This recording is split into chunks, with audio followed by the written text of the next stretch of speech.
now. Not here. Alton looked at her sharply, but this time, Spade didn't deviate his attention from Turner. Another blur of limbs ended with Turner thrown on his back. Spade standing over him holding that silver knife.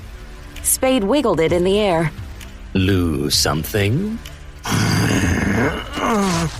Turner now had blood on him too, in a red X on his chest, which remained even as his cuts healed. The X was directly over where his heart would be. That morning couldn't be clearer. The memories continued to push at her. Blood looks different in the dark. Almost black. Green light from a passing vampire's gaze shone on the large, misshapen lumps in front of her. What are those? Her hands went to her head, pressing against her temples as if she could physically force the memories back. Not now.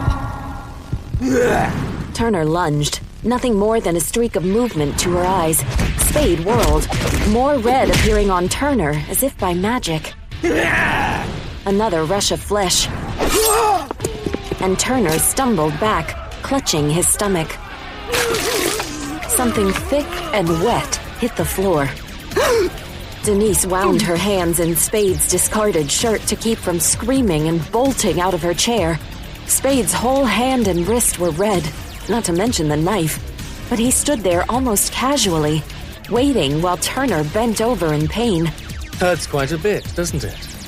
It's one thing to get cut up in a brawl, but another to have your guts spilled out of you. You have to be very strong to fight through that sort of pain.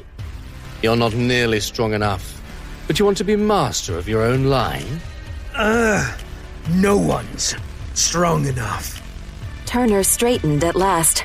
His stomach was healed, but it had taken several seconds, long enough for Spade to have killed him multiple times over, if he'd wanted to. Is that so? Spade tossed the knife at Turner's feet. Strike the same blow. And if you can land that blade through my heart before I've recovered from it, you win your freedom. Why isn't anyone else speaking up about what a nightmarish suggestion that is? Turner's blonde head seemed to merge with Spade's black one as he leapt at him in a flurry of movement. For a few frenzied moments, their bodies were a red-splattered whir.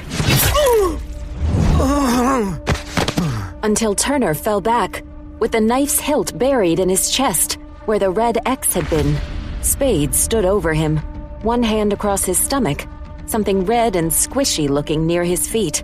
Yield, or I'll twist that knife. Turner looked at the blade sticking out of his chest. His head flopped back. I withdraw my challenge. Denise felt an instant of overwhelming relief. Then, she threw up into Spade's designer shirt.